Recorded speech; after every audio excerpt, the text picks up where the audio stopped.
sport, in particular Ironman racing in Australia. We've been involved now for about 3 years, naming rights sponsor at the last 2 Ironman Australias in Port Macquarie. We've built up a wonderful relationship with the World Triathlon Corporation. I know Murphy very well, and I've got to know Murphy very well over the last couple of years.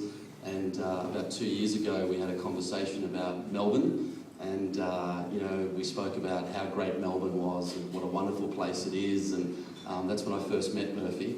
And I said, Murph, it'd be great to have an Ironman in Melbourne. And he gave me that look, and and I went, it'd be a great place to have an Ironman in Melbourne, Murph. And that was the first conversation we had about it. And, with Andrew, I've only met you a couple of days, but it's been a pleasure. And welcome to Melbourne, welcome to Australia. Great to have you on board.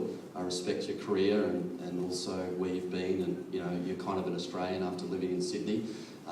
But I think Ironman racing is in very good hands, so it's good to have you here.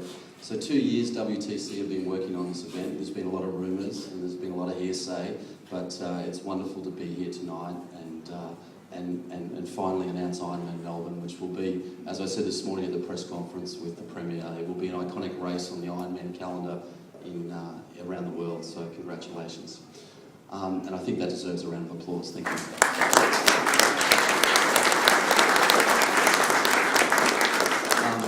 2 weeks on Friday, we lost one of our own 2 weeks ago.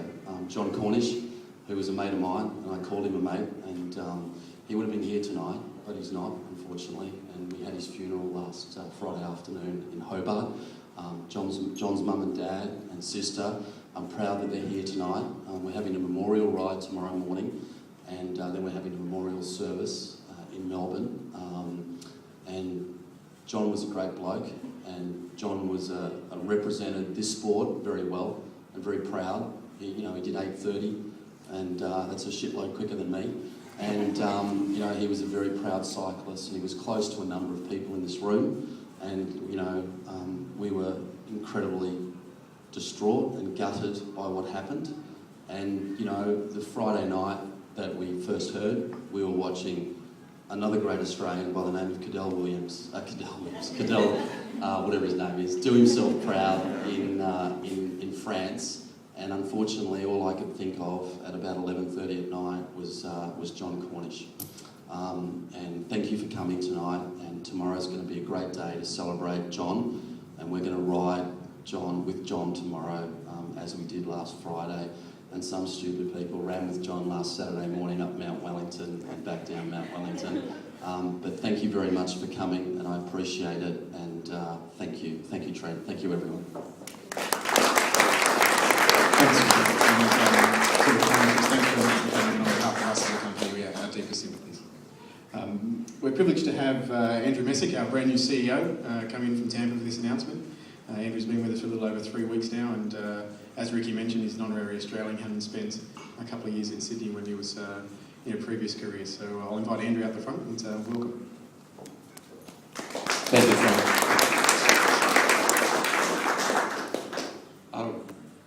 First, I'd like to thank Rikky and Urban Hotels for their incredible hospitality today, and to express for everyone at WTC and within the Ironman family, how delighted we are to be here today and to be announcing the Asia Pacific Championships here in Melbourne.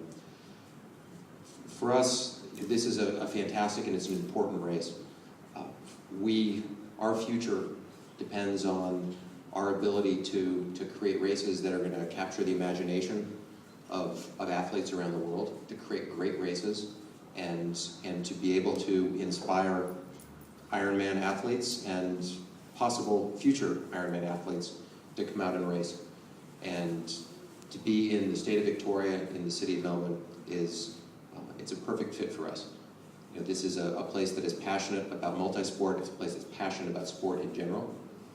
And for us to be able to to bring our racing to one of the world's truly great cities is, it fits what we're trying to do. We think that it's going to be helpful and it's going to help inspire existing athletes and hopefully the next generation of athletes. So, we're delighted that we're here and we have great expectations for what this race is going to be. On a more personal level, the last couple days I've spent here in Melbourne have been fantastic. Having lived in Sydney for 2.5 years earlier in my life, I'm starting to think that maybe what they told me about people from Melbourne isn't true. And so that's another great surprise. And, in any event, just we're delighted. This is one of the flagship races. Melbourne and Frankfurt and New York City are going to be the most important continental championships we have, and we think there's going to be athletes from all over the world are going to come and race here. And we have an interesting side bet on whether this race will sell out faster than the New York City race, which sold out in 11 minutes. And we'll see what happens. But thank you very much.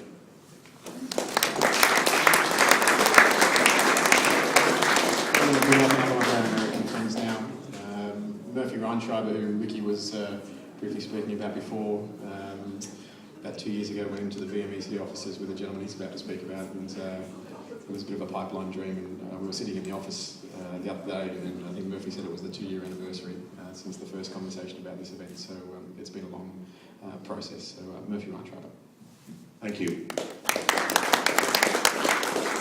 It's been almost 2 years to the day, and this event started from a dream that a local athlete had.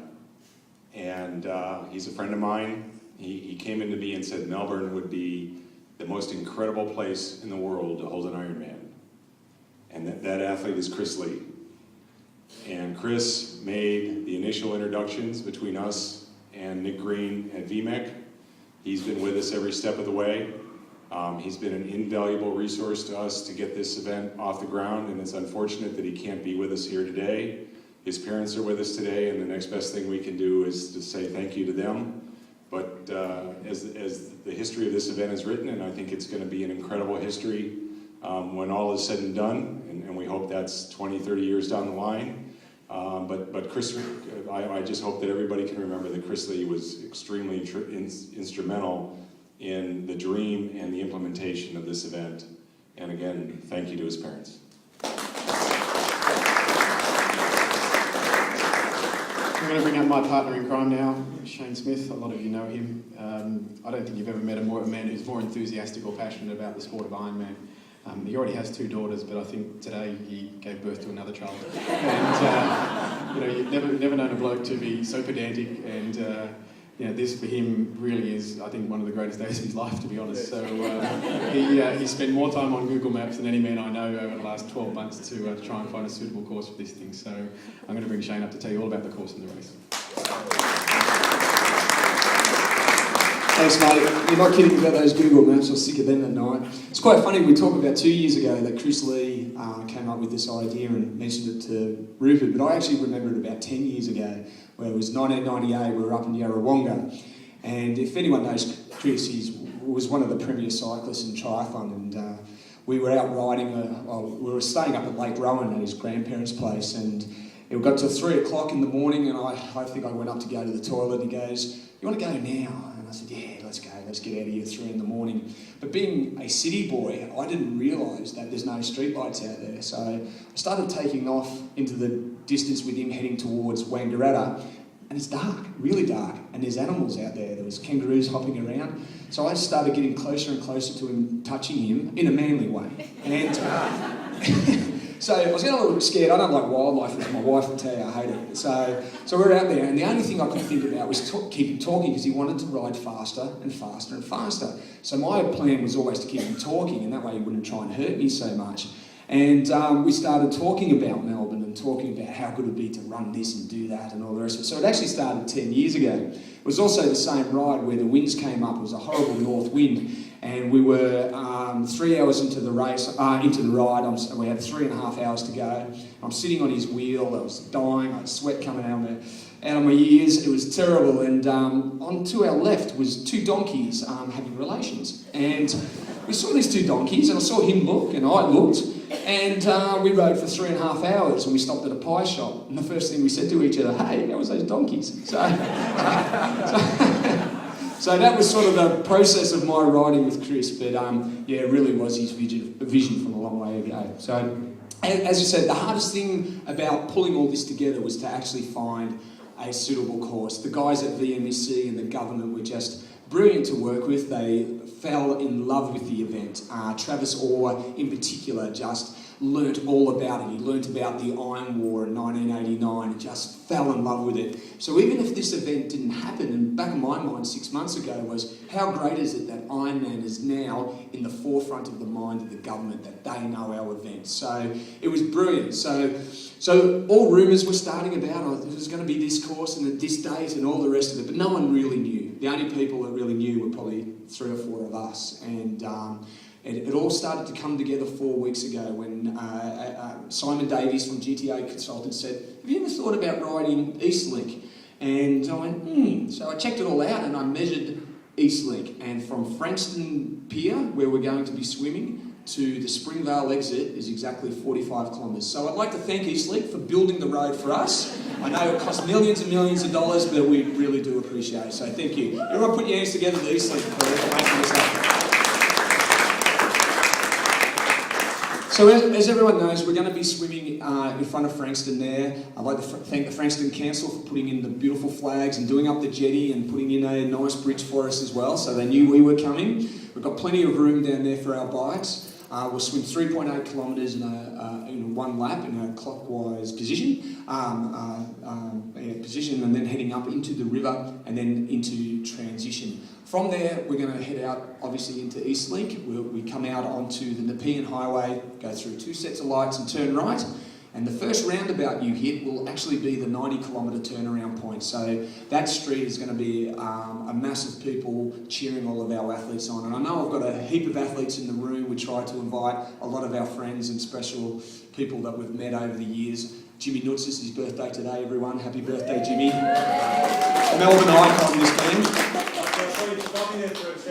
Yeah, there we go. I actually had to tell him, he works for Vizzy, and of course we want to talk to his boss Rafi about getting involved. So we had to tell him 4 days ago about this event happening, and I said, if it ever gets out, you'll never come to Hawaii with me again. He's actually broken out in pimples because of the stress. So, poor old Jimmy. So we've found the bike ride on the beautiful Eastlink. It's going to be fast, it's going to be exciting. We've got all these ideas of how we're going to do our aid stations and create atmosphere out there. It's got beautiful sculptures out there. I think the athletes are absolutely going to love it.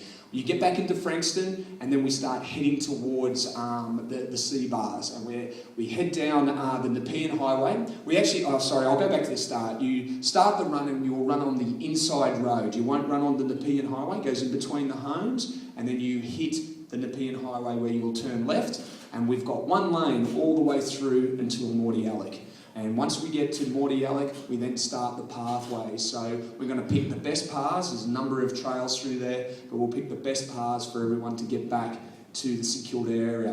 And then we get to the sea bars, which is just out the front down here. We'll run past the sea bars to a turnaround point and then come back, which is going to create an amazing atmosphere. You'll see athletes roughly at the 40-kilometre mark running past you to the turnaround and coming back. I met Travis from the sea bars today. He just found out about the race, and we're coming to invade and make you a lot of money. So I'm looking forward to meeting you at 9 o'clock tomorrow to have a look at the sea bars. We're very excited about that facility. It's got so much to offer for us. And we hope to turn St Kilda into the Ironman hub for Melbourne. So the dream is alive.